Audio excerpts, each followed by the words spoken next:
নমস্কার বন্ধুরা, তোমরা সবাই কেমন আছো? তো আশা করছি সবাই ভালো আছো।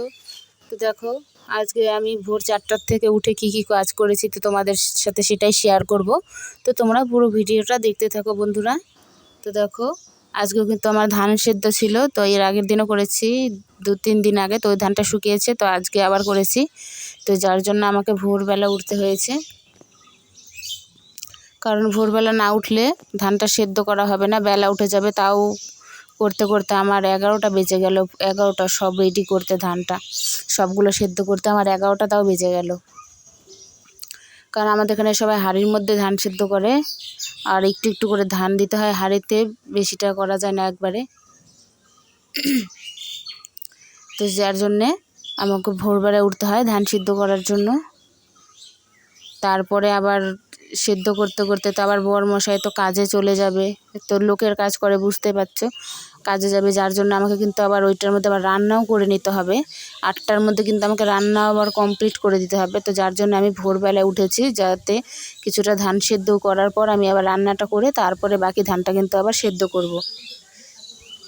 তো দেখো বন্ধুরা, আমি কিন্তু রান্নাটা সেরে নিচ্ছি। তো উনানের এক পাশে ধানটা দিয়েছি আর এক পাশে আমি রান্না করছি। তো সকাল থেকে উঠে কত কাজ করতে হয় বাড়িতে, একা মানুষ, একা হাতে, কারণ আর তো কেউ নেই দেখার মতো বা করার মতো, নিজেকেই সব গুছিয়ে করতে হয়। তো বন্ধুরা, তোমরা পাশে থাকো, সবাই সাপোর্ট করো প্লিজ বন্ধুরা, আমি যেন এগোতে পারি।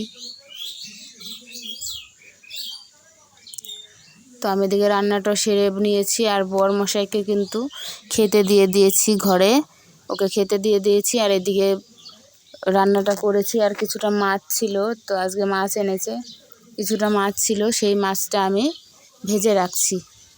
ওকে বরমশাইকে খেতে দিয়ে দিয়েছি, তারপরে আমি আর কিছুটা মাছ ছিল, আর কয়েকটা মাছ আমি রান্না করেছি, আর সবগুলো রান্না করিনি, আর কিছুটা রেখে দিয়েছিলাম, মানে রান্না করতে দেরি হচ্ছিল দেখে সবগুলা মাছ আমি তখন ভাজা করতে পারিনি, ভেজে রাখতে পারিনি। যার জন্য আমি শুধু যে কয় পিস লাগবে মাছ, তো সেই কয়টা খালি ভেজে আমি তরকারিটা রান্না করে নিয়েছি।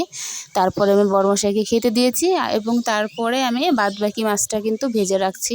আর তার সাথে এদিকে আমি ধানটাও সেদ্ধ করে নিচ্ছি।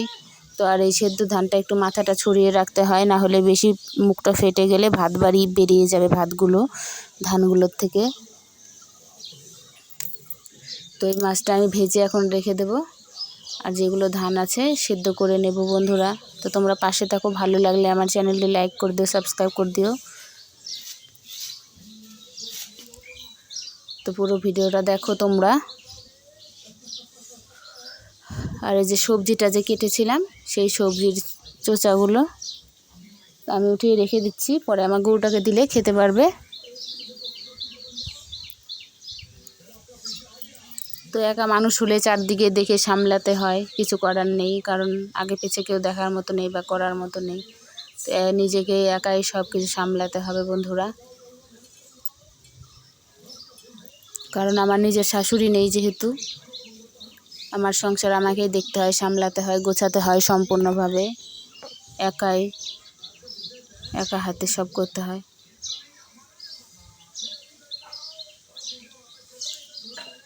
ঠিক আছে বন্ধুরা, তো ধানটা সেদ্ধ করার পর আবার পাশের বাড়ি যে দিদি আছে ওদের বাড়িতে নিয়ে যেতে হবে উঠোনে, কারণ আমাদের বাড়ির উঠোনে কিন্তু রৌদ্র বেশি লাগে না, যে জন্য পাশের বাড়ি দিদিটার বাড়িতে নিয়ে যাব শুকানোর জন্য। তো সেখানেই আমি শুকাবো, সারাদিন নাড়াচাড়া দেব।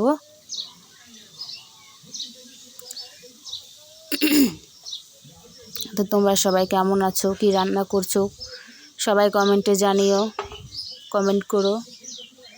আর ভালো থাকো, দেখা হচ্ছে পরের ভিডিওতে। টাটা, বাই বাই বন্ধুরা।